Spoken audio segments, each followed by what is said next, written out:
ஆஸ்ட்ரோவெட்டின் தமிழ் நேயர்களுக்கு அன்பு வணக்கம்.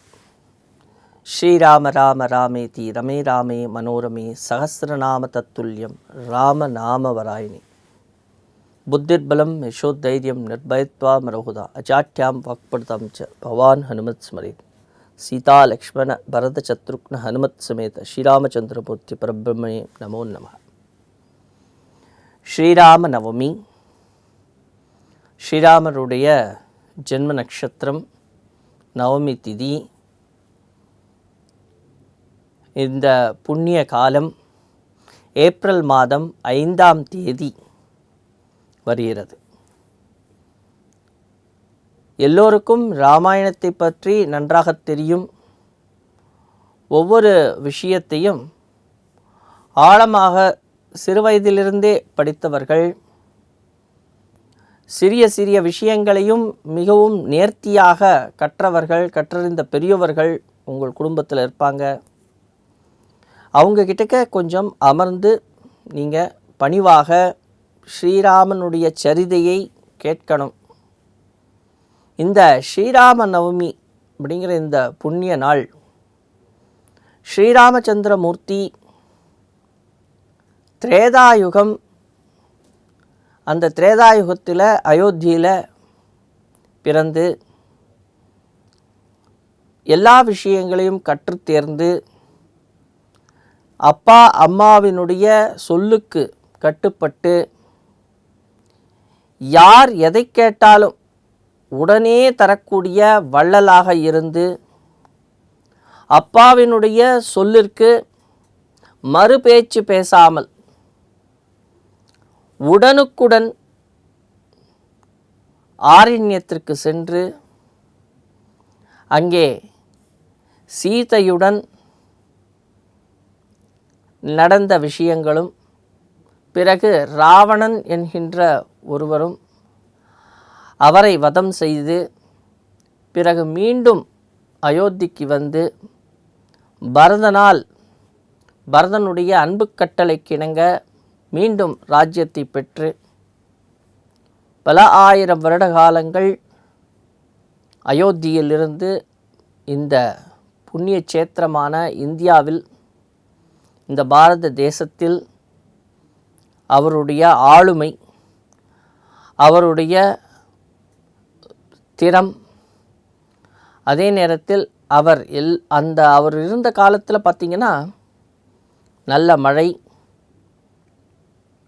அதே நேரத்தில் சரியாக விளைச்சல், பெண்கள், முக்கியமாக பெண்கள் இளம் வயதிலோ அல்லது விதவையாகவோ இறக்காமல் இருப்பது, எல்லோரும் சந்தோஷமாக இருந்தார்கள், எல்லோரும் சுபிக்ஷமாக இருந்தார்கள், அகால மரணங்கள் என்பதே இல்லை. அவருடைய விஷயங்கள் எல்லாவற்றையும் தெரிந்து அவரை போற்றி புகழ்ந்து லவகுசா என்ற 2 குழந்தைகளுடன் இந்த பாரத மண்ணில் திரேதாயுகத்தை முழுமையாக தன் கட்டுப்பாட்டுக்குள் வைத்து எல்லோரையும் சுபிக்ஷமாக வாழ வைத்தவர் ஸ்ரீராமச்சந்திரமூர்த்தி. அந்த ஸ்ரீராமச்சந்திரமூர்த்தியினுடைய சரிதத்தை நாம் படிக்க வேண்டும். ஸ்ரீராமச்சந்திரமூர்த்தியை போற்றி புகழ்ந்து இந்த நவமி திதியில் ரொம்ப கஷ்டப்பட்டுலாம் நாம் எதுவுமே செய்யவே வேணாம்.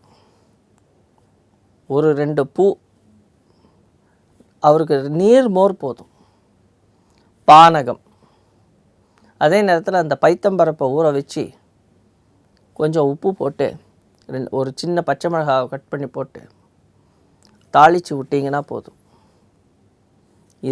இதுவே ஸ்ரீராமச்சந்திரமூர்த்திக்கு ரொம்ப பிடிச்சது. அப்படி நாம் செய்யும் பொழுது நமக்கு வேண்டிய விஷயங்களை ஸ்ரீராமச்சந்திரமூர்த்தி தருவார். நம்மளுடைய குடும்பத்தில் அகால மரணங்கள் நடக்காது. அதே நேரத்தில் கணவன் மனைவி இடையே நல்ல ஒரு அந்யோன்யம் இருக்கும், நல்ல குழந்தைகள் பிறப்பார்கள், நம்முடைய கஷ்டங்கள் நீங்கும், இந்த பூமியில் நல்ல மழை வரும், காய்கறிகள் இதெல்லாம் நம்மளுக்கு திருப்தியாக கிடைக்கும். இவ்வளவு சந்தோஷத்தையும் இந்த ஸ்ரீராமச்சந்திரமூர்த்திக்கு நாம் பூஜை செய்கிறதுனாலையும் அந்த ஸ்ரீராமச்சந்திரமூர்த்தியே நாம் மனசில் வச்சிட்ருக்கிறதுனாலையும் நமக்கு நடக்கும், நம் குடும்பத்திற்கு நடக்கும். இந்த ஸ்ரீராமச்சரிதத்தை முழு ராமாயணமும் படிக்க முடியாதவங்க சுந்தரகாண்டம்னு ஒன்று இருக்குது. அந்த சுந்தரகாண்டத்தை படித்தாலே ராமன் என்கின்ற பரமாத்மா எவ்வாறு ஜீவாத்மா கிட்டக்க போகிறது, அதற்கு ஹனுமானுங்கிற குரு எப்படி வழிகாட்டுறார், ஜீவாத்மாவும் பரமாத்மாவும் எப்படி கலக்கிறது என்ற முழு விவரத்தையும் இதில் இந்த காமம், குரோதம், லோபம், மோகம், மதமாச்சரியம்ங்கிறது எங்கே இருக்குது, அது எந்த ஜீவனாக இருக்குது, இந்த நம்மளுடைய ஆணவம் எங்கே இருக்குது, அந்த ஆணவத்திலிருந்து நாம் எப்படி வெளிவருவது என்ற விஷயங்கள் எல்லாமே நம்மளுக்கு இந்த சுந்தரகாண்டத்தில் தெரியும். உங்களால் முடிஞ்சால் ராமாயணத்தை படிக்கலாம் அல்லது சுந்தரகாண்டத்தை படிக்கலாம். இந்த ஸ்ரீராமச்சந்திரமூர்த்தியினுடைய சரிதத்தையும் அவரை போற்றி வணங்கக்கூடிய இந்த நல்ல நாளினால் நம் குடும்பம், நம் குழந்தைகள், நம் வீட்டில் இருக்கிற பெரியவங்க எல்லோரும் நன்றாக இருப்பார்கள். நம் குடும்பம் சுபிக்ஷமாக இருக்கும்.